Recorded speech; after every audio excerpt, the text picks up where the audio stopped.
Prior to enrolling in Counseling and Applications 1, I was fixed on the premise that I would be a rational emotive behavior therapist in my future practice as a mental health practitioner. That is right, REBT in the work of Albert Ellis. My curiosity and acceptance of the theory came after I watched a video of Albert Ellis and a client named Gloria. In this video, I witnessed a therapist being direct and honest with his client.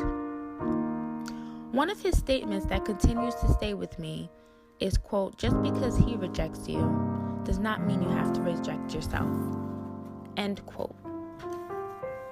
Developed in 1955, Ellis employed cognitive restructuring to change irrational thoughts, which he believed causes psychological problems. The ABC technique of irrational beliefs is what he employed to analyze the process by which a person has developed irrational beliefs. A equals the activating event to be evaluated, B equals the beliefs, and C equals the consequence. Many believe that it is A that causes C, when in fact it is B that causes C. It is not the occurrence of an event that causes the feeling, but rather the person's interpretation of that event. That is, A, the event does not cause C the consequence, but it is B, the belief, that causes C the consequence. Ellis believed that individuals should eliminate words such as should, must, and ought from their vocabulary, as they cause emotional consequences such as self-downing and depression, and behavioral consequences such as shyness and unassertiveness. I am a personal proponent of all of these beliefs. As I entered Counseling and Applications 1, I realized that I was intrigued and welcomed ideas from other theorists. One of the most influential theoretical aspects of this course regarding theory is the work of Freud and dream analysis. As a counselor in training, dream analysis can be used as a therapeutic technique that I can incorporate into my practice.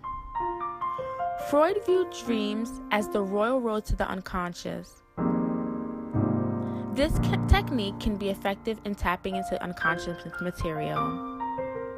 From the psychoanalytic approach to therapy, dreams represent wish fulfillment, unconscious desires, and conflicts. In therapy, my client would relate their dreams to me, followed by decision and process, and furthermore, information would be extracted from the dream. In the end, I could assist my clients in applying the new information in a beneficial manner. Another practice that I admire deriving from psychoanalysis is free association. With this technique, client can be asked to share their thoughts in random words, regardless of their appropriateness.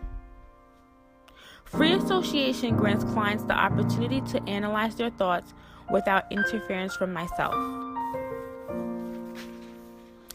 I concur with Freud's claim that free association has the ability to avert transference, projection, and resistance.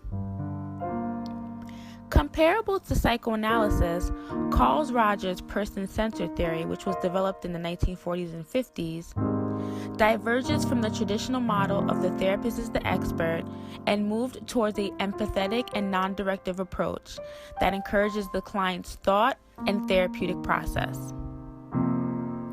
One of the most influential aspects that I take from person-centered theory in Counseling and Applications 1 is empathetic attunement.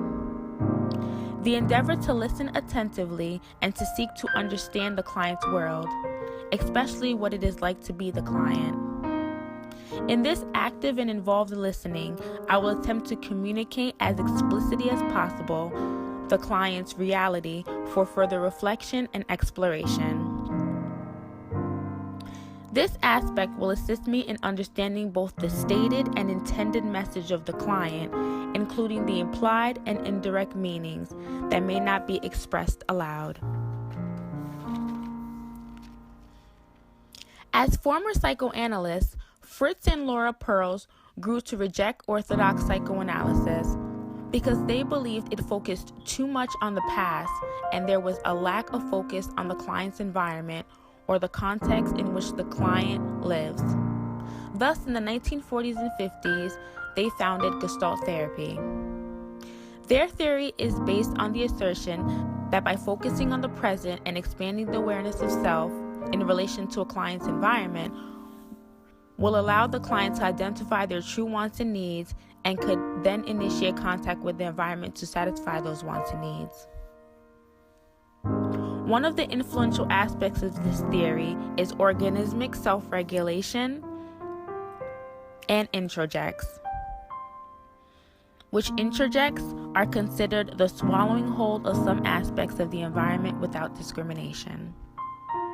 Fritz believed that all men strive for survival and homeostasis. In order to achieve these facets, clients must explore and consider these introjects so they do not become problematic as they age. As a counselor, I will take the time to assist my client in the process of looking at introjects as they become aware and decide whether to accept or renounce the introjects that are now extraneous to their lives. Through this growth, the client will work towards organismic self-regulation. Furthermore, another influential aspect of this theory is the empty chair technique. As an empty chair faces the client imagines someone or him or herself in the empty chair and communicates verbally, non-verbally, and through gestures. Through this technique, clients are brought into the present moment, and this allows clients to experience different aspects of their own conflict. This technique has been known to work effectively with clients suffering from grief and will be incorporated into my future practice. As a future counselor, I am pleased that I discovered multiple theories in which I agree and will incorporate into my practice.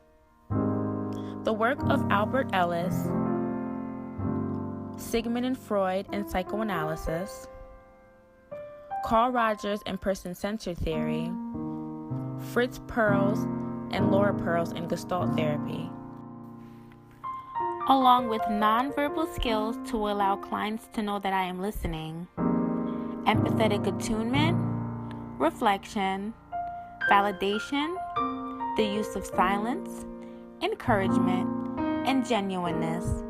I will flourish into an eclectic therapist that can utilize multiple skills specific to empowering each of my clients.